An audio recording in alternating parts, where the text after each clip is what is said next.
Emily sneered at me and said, "Thanks for quitting." I met her gaze, silently staring back without a word. "It's about cutting labor costs. We don't need a hag who exploits overtime pay at our company," she added, clearly pleased with herself. Tom seemed satisfied, too. A week later, I received a call from the company. As soon as I picked up, the president's voice came through the line. "Who exactly are you?" he demanded. I laughed mockingly at his words. "I'm Lily Johnson," I replied. "I turned 59 this year and have been working at this company for 37 years since graduating from college. Our company employs administrative scriveners, social insurance labor consultants, and tax accountants to handle clerical work for our clients. This is particularly popular with company presidents who run their businesses alone and lack time for administrative tasks. We take care of those tasks for them."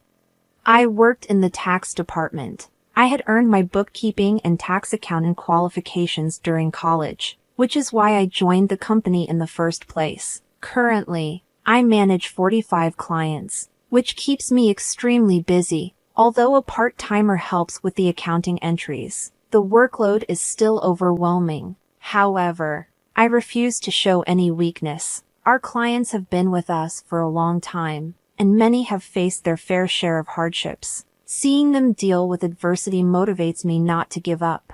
So, here I am, sitting in front of my computer again today. Lately, I've been troubled. Tom and Emily have been subjecting me to insidious harassment. Tom, who is 7 years younger than me, is the head of the tax department. He used to be just a regular colleague, but his attitude changed drastically 3 months ago when he got promoted. He used to speak politely, but suddenly, he started talking down to me. "Lily, what are you doing? You've got some nerve slacking off during work hours," he'd say, always either sarcastic or complaining. "I'm looking at documents for tax-saving strategies for our clients," I would retort, but Tom remained unfazed. "Just check the manual for that. Don't do anything unnecessary, and if you end up working overtime, don't expect to get paid for it." Tom glared at me, his words filled with disdain. Unable to respond, I turned to Emily, Tom's assistant. She chimed in, "Lily, you should work more efficiently. At this rate, you'll never finish. That's why you're still a rank-and-file employee." Emily laughed mockingly. I was the first to be offered the promotion to department head, but I declined at the time. Taking the head position meant more management responsibilities and less interaction with clients. However, this was an internal offer, so Tom and Emily don't know about it. "I'll make sure to complete my regular duties as well," was all I could manage to say. Still, Tom and Emily's harassment continued. "You're increasing overtime again? What a waste." Tom's angry voice echoed through the office. "Lily, cut it out. Your constant overtime is dragging down the whole tax department's performance." Emily sighed. The reason for yesterday's overtime was simple. Tom had accumulated a month's worth of declaration forms that needed to be filed by the end of the month. After work yesterday, Tom suddenly said, "Take care of these," and left several client files on my desk. I turned pale when I saw the files. "Wait, these all have deadlines this month, right?" I asked, confused. By then, Tom was already nowhere near. Looking for him, I saw he was already packing up at his desk.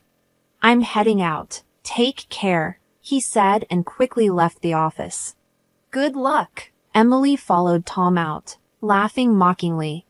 Unbelievable. I sighed and opened the client files left on my desk. Moreover, some of the files were Emily's responsibility. I sighed even deeper. I knew why Tom was harassing me. They wanted me to retire quickly.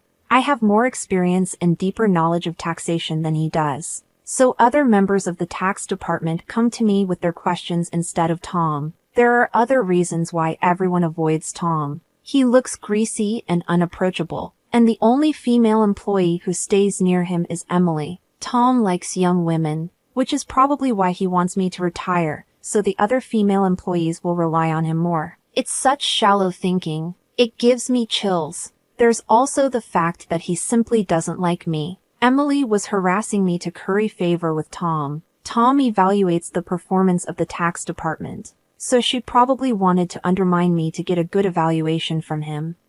Anyway, I have to manage these declarations. Not only do I have to prepare the tax declarations for my assigned companies, but it looks like I won't be able to finish today's work either. But if I try to claim overtime, I resigned myself to the prospect of unpaid overtime, knowing I'd only get complaints from Tom and Emily. Then, one day, I was suddenly called into the president's office. Our company had just undergone a change in leadership. The president's father, who had managed the company since its founding, had recently fallen ill and handed it over to his son. The new president had worked elsewhere and wasn't fully familiar with our operations yet, but he had little choice in the matter.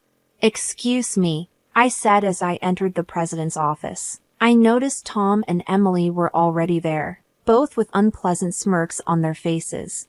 "Why are Tom and Emily here?" I muttered quietly to myself.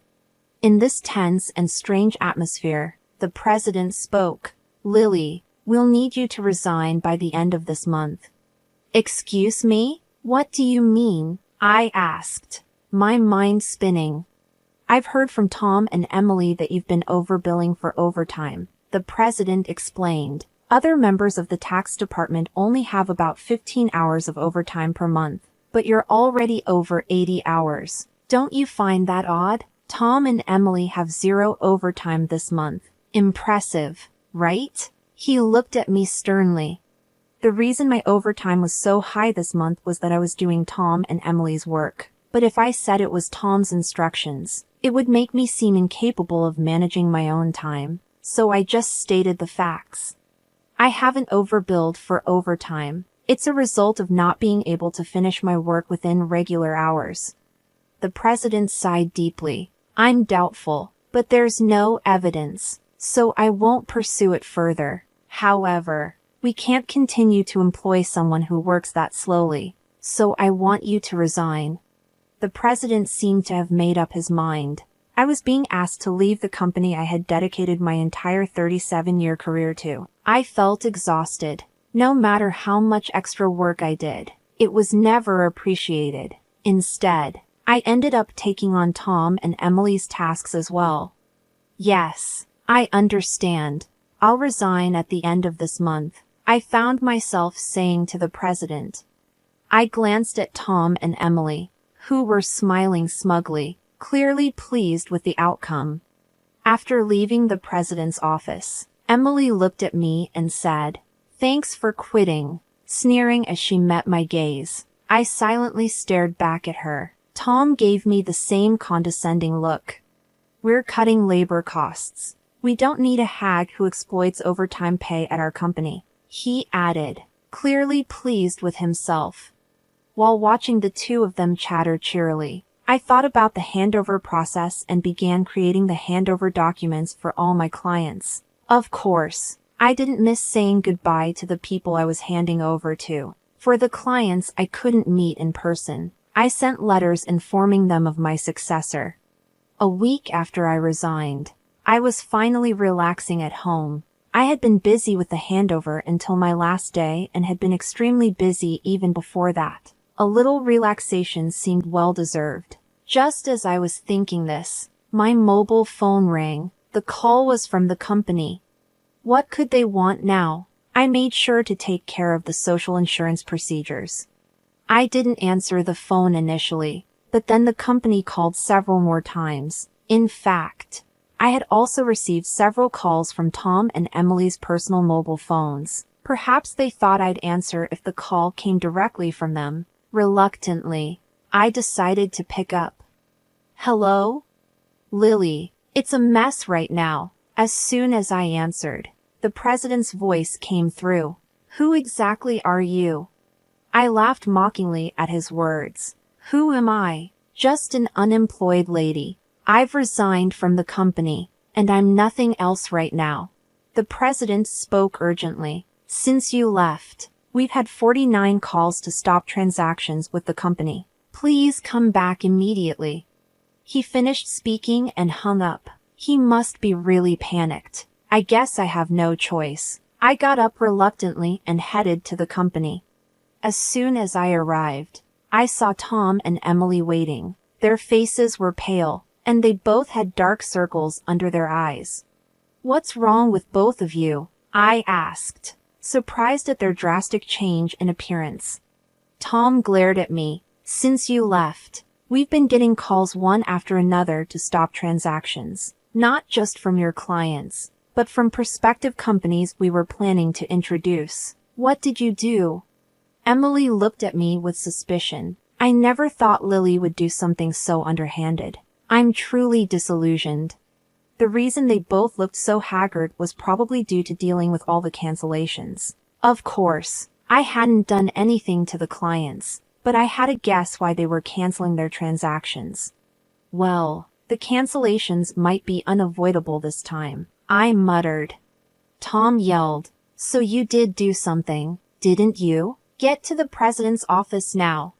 He took me to the president's office. "President, I brought her," Tom declared forcefully as he opened the door. Emily followed quickly behind him. "Oh, I've been waiting," the president said, looking me in the eyes.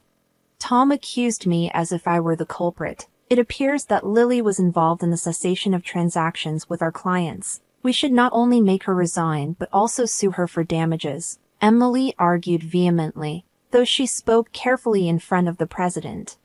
Ignoring them, the president turned to me and asked, "Why did so many companies stop doing business with us after Lily left?" The president looked at me intently, waiting for an explanation. I took a deep breath and answered clearly, "Don't you understand? Our clients didn't need us just to manage their taxes. There are plenty of tax accountant firms that do it cheaper. They stayed with us because I was here." Tom snapped at me. "What's with that attitude towards the president? You think you're worth that much?" Emily taunted. "There's no way it's because of Lily." The president looked serious as I explained. "Tom and Emily work based on the manual, optimizing operations, but I do more than that. I offer tax-saving strategies tailored to each client's situation. Uniform responses don't always serve the client's best interests. Many clients preferred my approach and stayed because of it." Tom was furious. "How can we afford to give such detailed attention to each case? It takes too much time." "That's right. It's inefficient," Emily agreed emphatically. The president sighed deeply and said, "Actually, I just got a call from my dad, the former president. Some of the clients who stopped transactions contacted him directly to discuss the situation with Lily." I was surprised to hear this. I hadn't expected the clients to go that far for me. Dad said that the tax department was viable because of Lily. She not only managed her clients but also supported her colleagues' clients. She has knowledge that Tom can't match. Dad also mentioned that if Lily hadn't declined, she would have been in a higher position than department head by now. The president spoke with a pained expression. "No way," Emily said, looking shocked. She probably couldn't believe that I might have been her boss. The president continued, "I'm really sorry for asking you to resign, but can we revoke your resignation? Lily, you're needed at our company." My father also insisted strongly.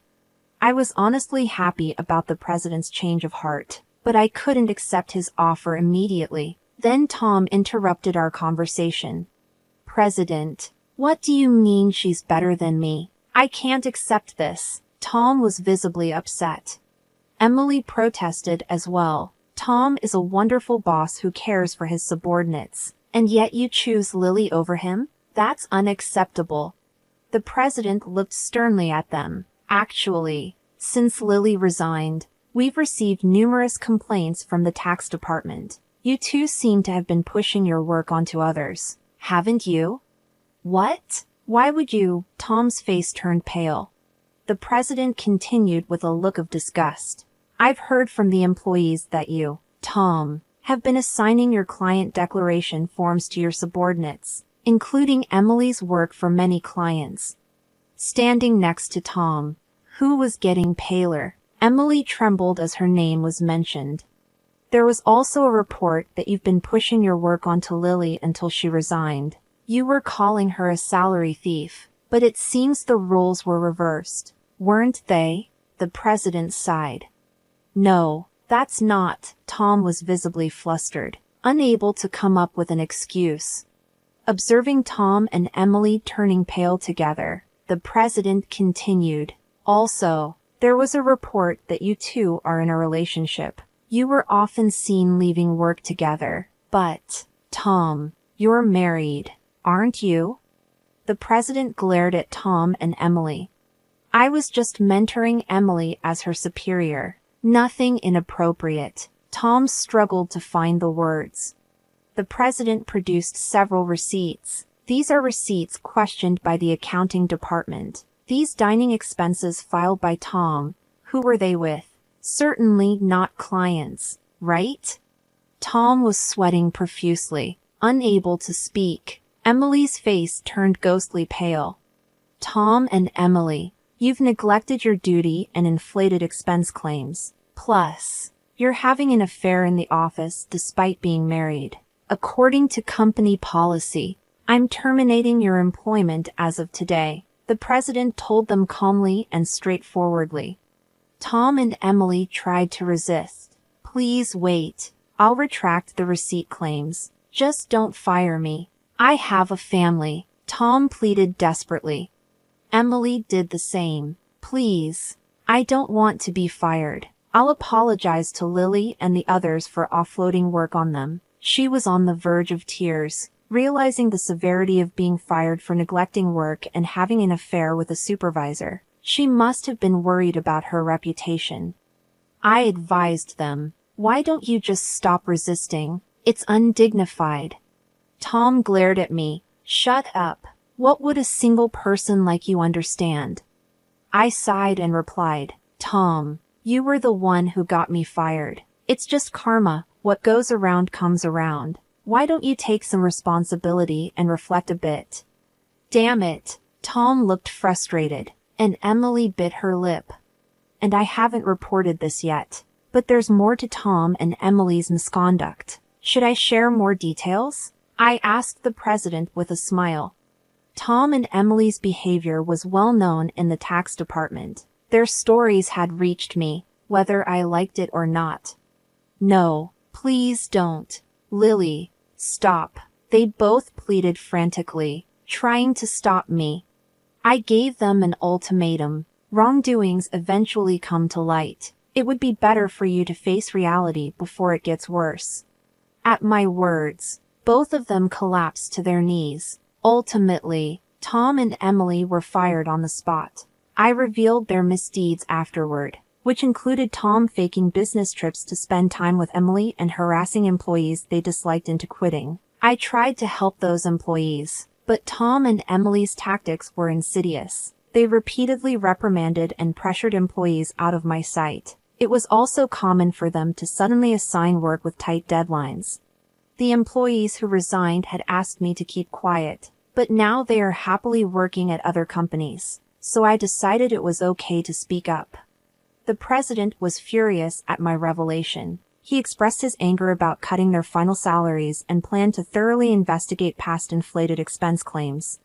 Tom was begging the president, tears in his eyes, please don't cut my salary. What will I tell my family if they find out? Eventually, Tom and Emily's affair was exposed to Tom's wife, and he ended up getting divorced. The two are now facing claims for compensation in the divorce lawsuit. I know this because, for some reason, Tom contacted me. Please, can you persuade the president to reconsider the firing? Emily and I are in a real bind now. Apparently, Tom and Emily are struggling to find new jobs. The tax industry is somewhat insular, and if you commit too many misdeeds, word spreads quickly through the industry's network. That's why no one is willing to hire them.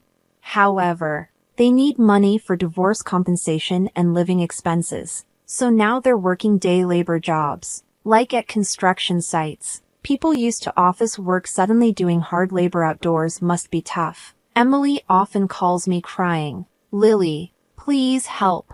I just wanted a raise and a better life. I never really liked Tom, and this situation is unbearable, Emily would say, crying.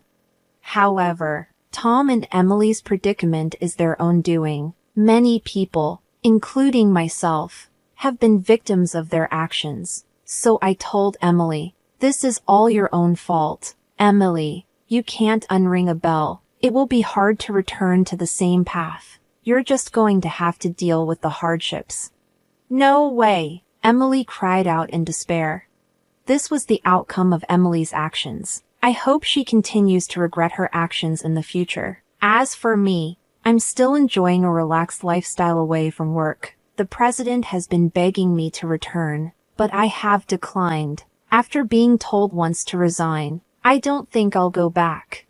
Sometimes I help out at a friend's tax office to earn a bit of money. Maybe once things settle down, I'll start my own office like my friend. In my own office, no one can complain about my working style. I can fully dedicate myself to my clients. As a tax accountant, I want to be on equal footing with my clients, not as a teacher but as part of the service industry. My second life has just begun, and I'm looking forward to delving into what I want to do next.